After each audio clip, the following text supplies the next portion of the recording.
Bonjour frères et sœurs, nous poursuivons aujourd'hui, jour du Vendredi Saint, notre méditation sur ce grand mystère que nous célébrons en ces jours.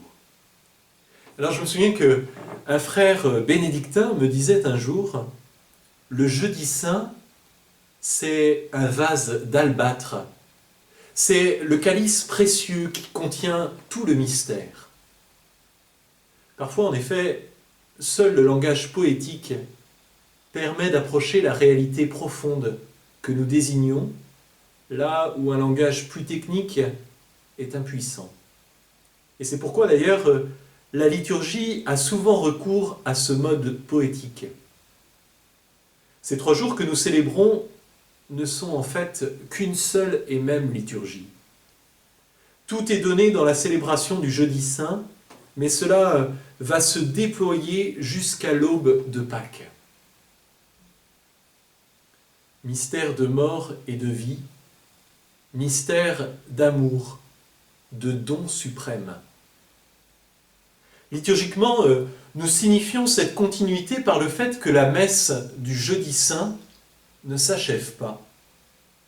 Il n'y a pas de bénédiction finale et de renvoi de l'assemblée. Et aujourd'hui, Vendredi Saint, il n'y a pas d'Eucharistie célébrée.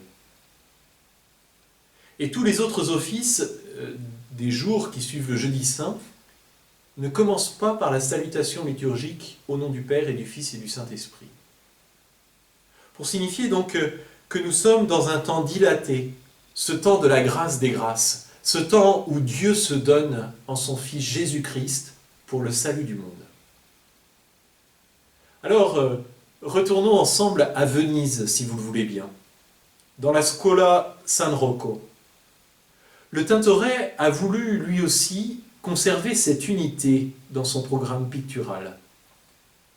Les 2 toiles immenses, tant par leur taille que par leur densité théologique que nous contemplerons aujourd'hui, prolongent et complètent ce que nous avons vu hier avec le don de la manne et la dernière scène.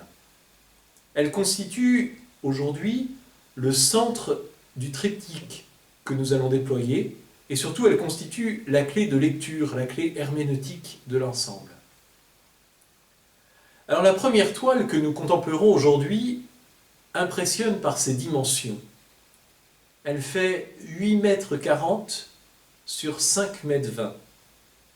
Elle représente un des épisodes les plus dramatiques de l'Exode, qui est raconté au livre des Nombres, au chapitre 21. Je vous en fais la lecture. Puis, les Israélites quittèrent hors la montagne, par la route de la mer des roseaux, en contournant le pays d'Édom. Mais en chemin, le peuple perdit courage. Il récrimina contre Dieu et contre Moïse. « Pourquoi nous avoir fait monter d'Égypte? Était-ce pour nous faire mourir dans le désert, où il n'y a ni pain ni eau? Nous sommes dégoûtés de cette nourriture misérable. » Alors le Seigneur envoya contre le peuple des serpents à la morsure brûlante, et beaucoup en moururent dans le peuple d'Israël. Le peuple vint vers Moïse et dit : « Nous avons péché en récriminant contre le Seigneur et contre toi. Intercède auprès du Seigneur pour qu'il éloigne de nous les serpents. » Moïse intercéda pour le peuple, et le Seigneur dit à Moïse : « Fais-toi un serpent brûlant et dresse-le au sommet d'un mât. Tous ceux qui auront été mordus, qu'ils le regardent, alors ils vivront. » Moïse fit un serpent de bronze et le dressa au sommet du mât. Quand un homme était mordu par un serpent et qu'il regardait vers le serpent de bronze, il restait en vie.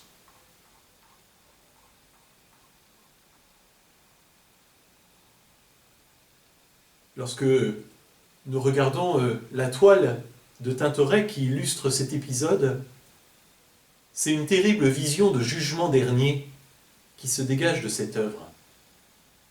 On le voit, et ça annonce déjà l'art baroque, le Tintoret, avec un goût consommé pour la dramaturgie, met en scène cette révolte de l'homme contre Dieu.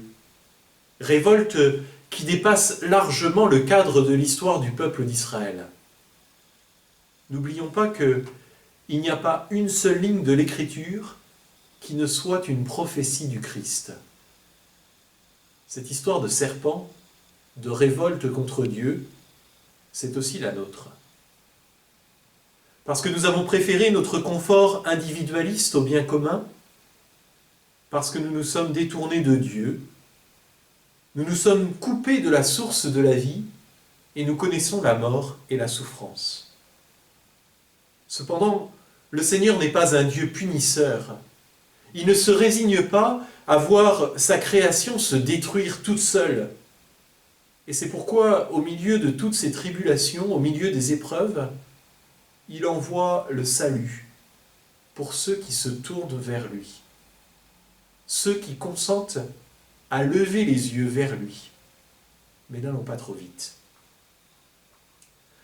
La toile du Tintoret est divisée en 3 registres horizontaux qui sont particulièrement bien construits. Au registre inférieur, une pyramide humaine se détache sur le fond sombre. Les corps enchevêtrés et tordus crient leur souffrance. C'est la mort qui règne ici. Mort signifiée par la pâleur morbide de certaines carnations, mort signifiée encore par la torsion des corps. Ici, on ne trouve pas de repos. Les corps sont renversés, en train de tomber. Personne n'est épargné par le fléau. Des hommes, des femmes, des enfants. Tous sont aspirés par le bas du tableau, vers lequel ils semblent s'effondrer. Aucun visage, ou presque, n'ose regarder vers le sommet du monticule. Cet amas sinistre de chair laisse percevoir à l'œil attentif du spectateur ce qui est la cause de ce carnage. D'affreux serpents mordent dans les chairs qui ne parviennent pas à leur offrir une résistance. À regarder de plus près, ces serpents ont un étrange aspect. Leurs yeux de feu et leurs ailes les assimilent davantage à des créatures spirituelles maléfiques. Le Tintoret offre ici une relecture saisissante de l'actualité. Rappelez-vous, à l'époque où il peint la toile, Venise est frappée par une épidémie de peste. Mais ce mal est avant tout un mal spirituel. La chair se corrompt car elle s'est détournée du principe de vie. Ce sont nos péchés dont la morsure est mortelle pour nos âmes. Ces créatures ailées et maléfiques répondent d'une façon presque symétrique au groupe virevoltant qui occupe le registre supérieur. En effet, le haut de la toile est occupé par un ciel nuageux d'orage très lourd.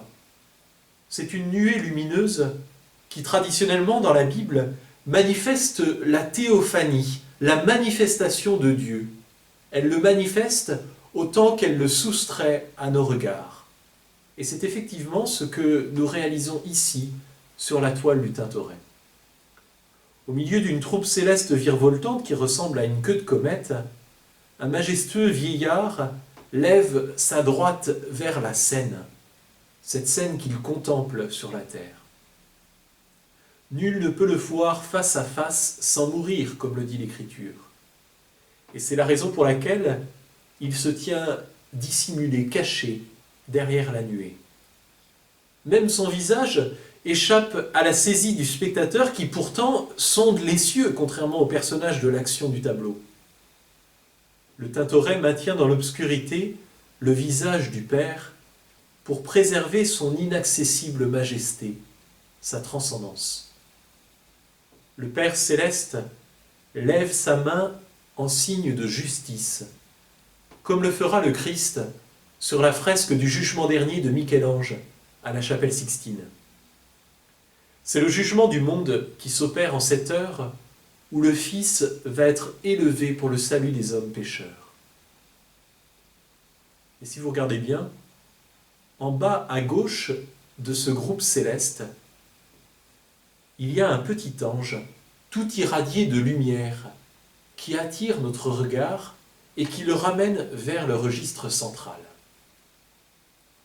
Sur une mince bande de ciel bleuté qui coupe la toile en deux comme un abîme infranchissable entre le mal d'une part et la gloire divine d'autre part, se déroule l'action principale de cette toile. Le petit ange communique à Moïse l'ordre divin. « Fais-toi un serpent brûlant et dresse-le au sommet d'un mât. » Et c'est bien ce qu'a fait Moïse. Il se tient debout devant une croix de bois, à laquelle est fixé un étrange serpent terrifiant. Une croix et non un mât. Le Tintoret met ici en scène la grande typologie biblique de la crucifixion du Seigneur contenue dans l'Évangile selon saint Jean, cette passion que on lit précisément le vendredi saint. Chez saint Jean, comme nous le verrons, la croix est déjà l'étendard glorieux de la victoire définitive de Dieu sur le mauvais. Au début de cet évangile, Jésus dit de lui-même, c'est au chapitre 3, « De même que le serpent de bronze fut élevé par Moïse dans le désert, ainsi faut-il que le Fils de l'homme soit élevé, afin qu'en lui, tout homme qui croit ait la vie éternelle. » Ce passage est nécessaire pour comprendre la catéchèse de ce jour. En effet, lorsque Jésus parle d'élévation, il ne fait pas d'abord référence à sa résurrection, ni même à son ascension. Il fait référence à sa crucifixion. Le Christ est le nouveau serpent qui, exalté sur la croix, vainc l'antique serpent homicide de la Genèse. Ici, on pourrait presque dire que le salut fonctionne par la ruse du Seigneur. La divinité se cache en se revêtant de l'humanité qu'elle assume, afin que l'antique serpent à la morsure brûlante, croyant infliger la mort à l'homme vaincu, plante ses crocs dans la chair vivifiante du Fils éternel, et on obtienne le salaire pour son œuvre, son propre anéantissement. Comme l'écrivaient les pères de l'Église, comme la chair du serpent guérit des morsures du serpent, ainsi, le Christ serpent ayant été assimilé au péché pour les pécheurs, selon les termes de saint Paul aux Corinthiens, leur restitue la vie dans le sens le plus profond. Je voudrais, frères et sœurs, vous partager ce petit commentaire magnifique de saint Augustin qui prêche sur le psaume 73. Voici ce qu'il dit. Qu'il est grand ce mystère. Être guéri par un serpent. Que signifie être guéri du serpent en regardant le serpent? Cela signifie, poursuit Augustin, être sauvé de la mort en croyant aux morts. C'est toute la théologie johannique qui est ici manifestée par le Tintoret. Par l'exaltation sur la croix, préfigurée par ce serpent de bronze dans le livre des Nombres, c'est le jugement du monde qui est déjà anticipé. D'une part, nous voyons ceux qui s'obstinent dans leur refus de la lumière, et c'est précisément ce refus qui les condamne. Et de l'autre, ceux qui accueillent la vérité. Celui qui croit en lui ne sera pas condamné, mais celui qui ne croit pas est déjà condamné, dira saint Jean dans son évangile au chapitre 3. Admirable et terrifiante liberté de l'homme, à laquelle nous appelle le Seigneur par respect pour sa créature. Saint Augustin, là encore, le dit, « Celui qui t'a créé sans toi ne te sauvera pas sans toi. » Le serpent ne guérit pas de façon automatique et magique, mais il est fait appel à la liberté de l'homme, à qui il appartient de choisir s'il accepte ou non le don du salut. C'est sans doute la raison pour laquelle, sur cette toile, le Tintoret n'a pas peint au centre le serpent. Contrairement à ce que l'on aurait pu croire, il aurait pu tout à fait mettre le mât au centre de sa composition. Non. Ici, il le relègue dans l'angle de la toile. Au centre de la toile, au contraire, notre regard est attiré par une figure féminine, vêtue de blanc. Ce blanc, symbole de foi. Cette figure féminine, figure maternelle, au ventre bien dessiné à travers sa robe, et à la poitrine généreuse, cette figure féminine qui indique au désespéré la croix, cette femme au visage lumineux et douloureux en même temps, c'est la figure maternelle de l'Église. L'Église qui nous supplie de nous laisser toucher par la grâce qui nous vient du Seigneur. Comme nous l'avons entendu au début du carême, ces mots de la deuxième épître aux Corinthiens, nous vous en supplions au nom du Christ, laissez-vous réconcilier avec Dieu. C'est ici que se joue le drame de notre monde, au milieu duquel l'Église, comme un phare, tente de guider ses enfants qui se perdent dans les affres du péché. Sur la toile, près de la femme, nous pouvons voir un petit arbre bien dessiné qui incline sa ramure vers elle pour lui tendre son fruit. Peut-être peut-on y voir une allusion à l'arbre de vie.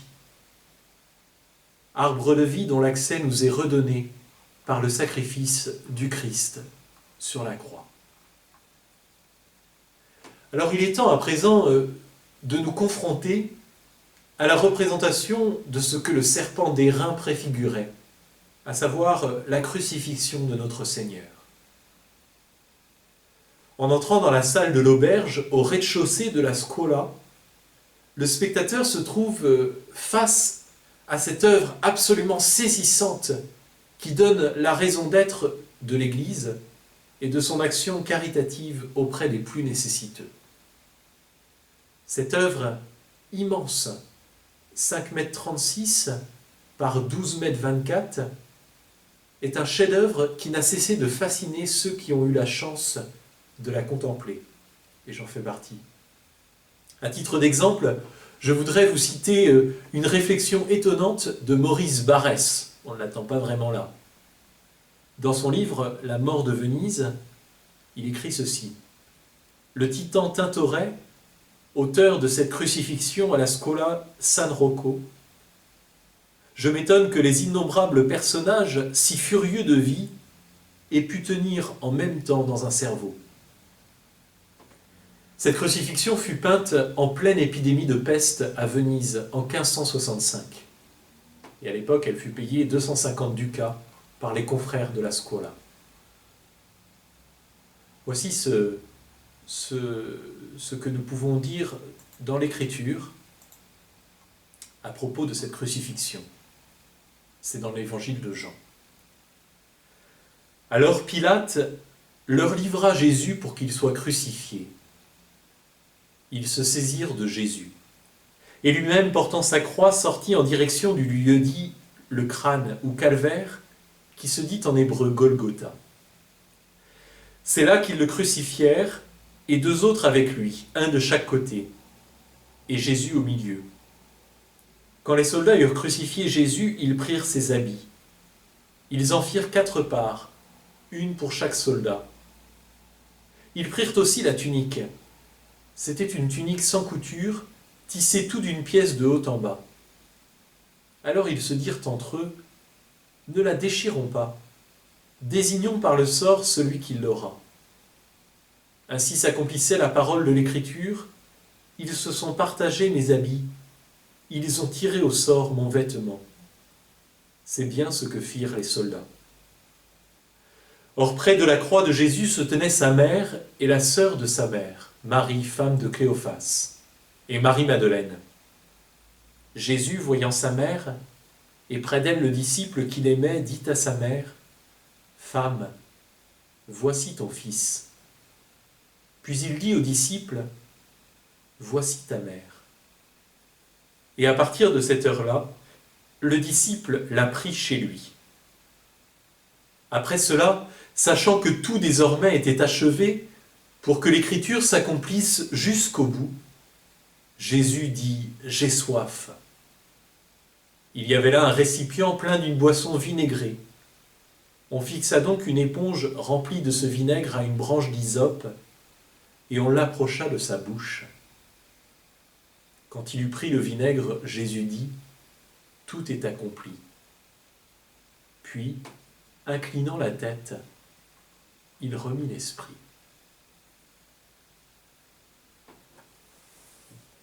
Cette fois, frères et sœurs, le Tintoret confronte son spectateur de façon très frontale avec la croix gigantesque du Christ, comme pour nous rappeler qu'il n'y a pas d'autre chemin de salut. La composition très complexe est déjà à elle seule une leçon de théologie. À titre d'illustration de notre propos, on peut juste souligner que la croix est plantée à l'angle d'un terre-plein de roches blanches qui désigne dans l'espace de la toile un carré. Ce carré rappelle symboliquement le monde. 4 côtés comme les 4 saisons, les 4 éléments, les 4 points cardinaux, etc. La croix de notre Seigneur, plantée sur le monde, est le salut de toute la création. Par ailleurs, la composition est centrée sur le groupe autour de la croix qui dessine un immense triangle, comme pour nous rappeler que ce salut, comme la création d'ailleurs, est l'œuvre de toute la très sainte Trinité, le Père, le Fils et le Saint-Esprit, dont le triangle est un des symboles. La croix en est même la théophanie, la manifestation la plus sublime et la plus définitive. Le Tintoret privilégie ici une représentation théologique à une représentation qui suivrait la chronologie du texte de Saint Jean, qui pourtant lui sert de guide. En effet, si vous regardez bien, le Christ est déjà en croix et il reçoit l'éponge vinaigrée qu'un homme s'apprête à lui présenter en grimpant sur une échelle appuyée à la croix. Mais les 2 autres larrons ne sont pas encore crucifiés. Cette échelle appuyée à la croix rappelle discrètement le songe de Jacob au chapitre 28 de la Genèse. Jacob qui vit les cieux ouverts et les anges de Dieu montant et descendant sur une échelle. Le spectateur ne peut être que fasciné par cette figure du Christ qui se dresse tel un étendard dans un halo lumineux. Il est vraiment ce Fils élevé de terre vers qui se lève le regard de ceux qui l'ont transpercé. Tout son corps lumineux se détache sur un ciel de cendres qui rappelle sa divinité. Seuls ses pieds, qui rappellent symboliquement cette humanité qu'il a daigné prendre, seuls ses pieds se trouvent sous la ligne d'oraison. Le Christ est donc ce trait d'union, ce pontife entre ciel et terre. Il attire à lui tous ceux qui acceptent de le confesser comme sauveur. Et c'est pourquoi nous voyons le bon larron qui commence cette ascension si douloureuse en gardant les yeux fixés sur son sauveur. Son sauveur qui précisément lui a promis qu'aujourd'hui, il serait avec lui en paradis. L'autre larron, au contraire, tourne résolument le dos à celui qui pouvait seul le sauver encore de la mort. Étonnante et dramatique liberté de l'homme, à nouveau présentée ici. À nouveau, c'est le jugement du monde qui se joue en cette heure tragique. Et l'humanité qui est encore mélangée comme le bon grain et l'ivraie, se partage entre les bons et les méchants. Le Tintoret a fait le choix de ne pas disposer de part et d'autre de la croix les 2 catégories. À gauche du Christ, on aurait trouvé les réprouvés, à droite, les élus. Non, pas ici. Car le peintre veut nous redire que les choses sont plus complexes, car le cœur de l'homme est malade. D'ailleurs, on trouve en Saint Luc cette parole terrible du Christ. Le Fils de l'homme, quand il viendra, trouvera-t-il la foi sur la terre? En cette heure de combat et de ténèbres, il semble bien que la foi se cache, à l'instar de ce petit chien, symbole de foi, qui se dissimule à droite du tableau. Regardez bien, au pied des cavaliers vêtus à l'orientale, qui pourraient être Pilate et sa suite, qu'est-ce que la vérité? Ils l'ont sous les yeux, et ils ne la voient pas, parce qu'il leur manque la foi.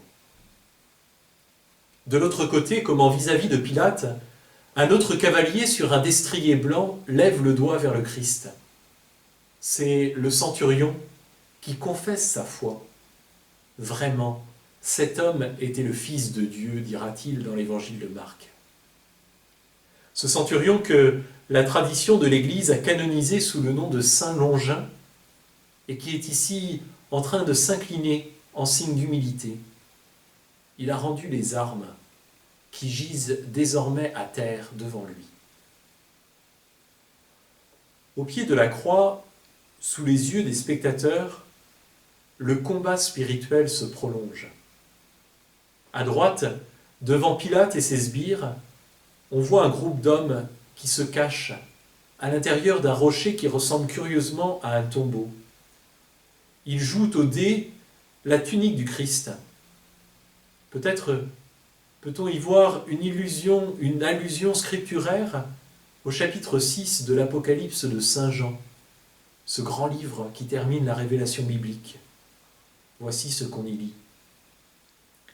Les rois de la terre et les grands, les chefs d'armée et les riches et les puissants, tous les esclaves et les hommes libres allèrent se cacher dans les cavernes et les rochers des montagnes.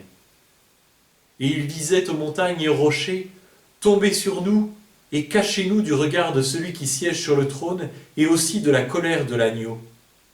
Car il est venu le grand jour de leur colère. Et qui pourrait tenir ?»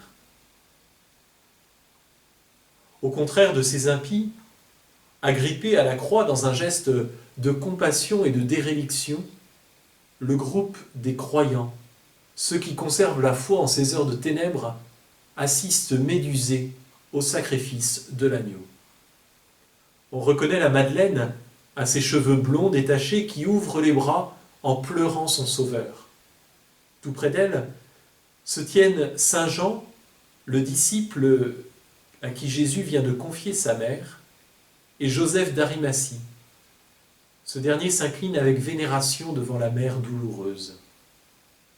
Marie se tient au pied de la croix soutenue par deux femmes, dans l'attitude de la parturiente qui accouche dans la douleur les nouveaux enfants du Père, les frères de son Fils, membres de l'Église dont elle est la mère. Cette Pietà, cette femme douloureuse, nous entraîne déjà vers la Pentecôte où l'Esprit que son Fils a remis sur la croix sera répandu sur toute chair en donnant naissance à l'Église. Restent dans ce groupe ces deux femmes qui nous tournent le dos.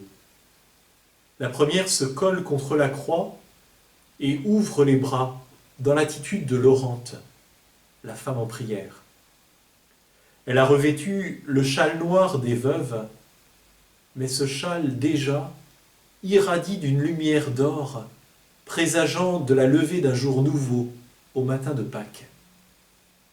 Elle précède une étrange figure tout enveloppée de gris qui s'incline devant elle.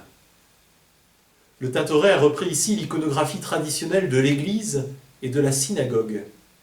La première femme symbolise l'Église, la seconde la synagogue. Cette dernière prépare et conduit à l'avènement d'un peuple nouveau. Vraiment, tout est accompli.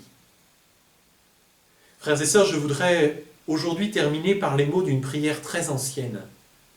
Il s'agit d'une hymne grégorienne attribuée à l'archevêque de Poitiers, Venance Fortunat, et datant du VIe siècle. Si lustres sont accomplis, c'est le temps de sa vie mortelle. Librement le Rédempteur se livre à la passion. L'agneau est élevé sur l'arbre de la croix pour y être immolé. Abreuvé de fiel, il défaille.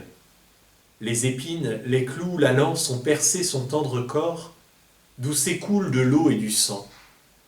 Terre, mer, astre, univers, que ce fleuve vous purifie.